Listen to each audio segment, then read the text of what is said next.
Hello everyone. For the first time in 2 years, Justin Trudeau's approval rating has dipped below 50%. According to the Angus Reid Institute poll recently released, his approval rating is around 46% right now. Unfortunately, that means he's still in the lead compared to the NDP party and the Conservative Party in Canada. But at least he's finally below 50, which means the majority of Canadians, a lot of people still don't approve of what he's doing. But there's still a long way to go. There's 2 more years until the next federal election, so a lot can change between now and then in 2 years. The reason I think that he's still doing so well in the polls is because of CBC News in Canada, and just our mainstream news is very pro-liberal because the Liberals are the ones who fund those stations. So, of course, they're obviously going to spew pro-liberal rhetoric and bash the NDP and the Conservatives. But if you've been paying attention to Canadian politics in the last 2 years on what Trudeau's been doing, both years that he's been in power, he's made his projected deficits, and they've been significantly higher than what they were supposed to be. He has a weak stance on terrorism.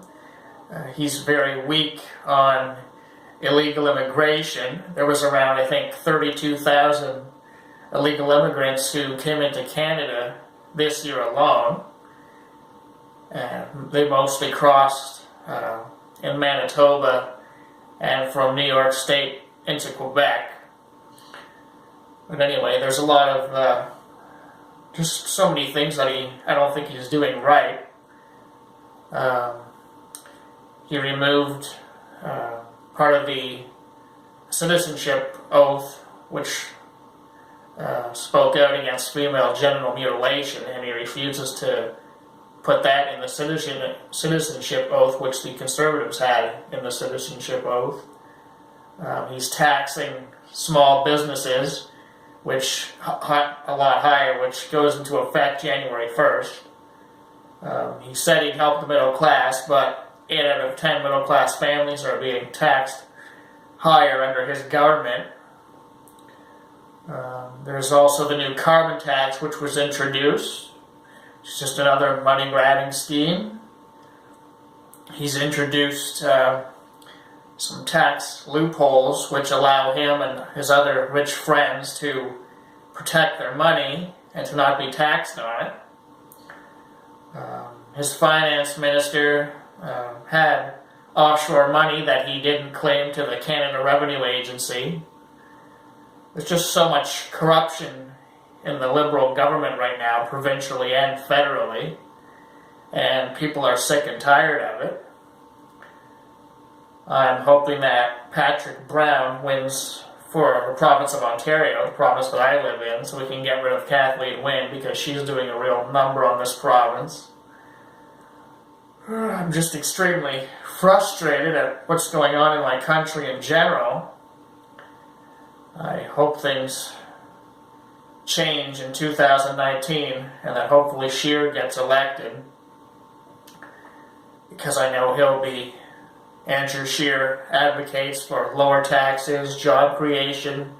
He said he'd be tough on terrorism, hopefully on illegal immigrants as well. And just conservative values, values that I prefer, and not being soft on crime, and just Justin Trudeau pushing his agenda, his identity politics agenda, which includes Bill C-68, I think it is, and the Motion 103, and C-68, I think it will be, if it's passed, it'll be, or maybe it's already passed, I'm not 100% sure, but if it is in effect, it'll be illegal to misgender someone, and the M103 is basically to protect Muslims from Islamophobia, which is a very loosely defined word. So essentially, if a Muslim takes offense to something, it could easily be considered Islamophobic. So that's why that motion is extremely dangerous, because anyone can really take offense to anything, especially nowadays with political correctness, which I'm sure many of you have seen if you've been to college or university in the last 5 to 10 years. And if you just look at the news and just what words that people are saying we can't say anymore and so on, and certain ideas that are just taboo we're not supposed to talk about, it's just really frustrating, because I'm a big believer in free speech and an open conversation. I'm seeing my country go to the dogs, and I'm not exactly happy about it. But I will vote for Scheer in 2019, and I'll do my part.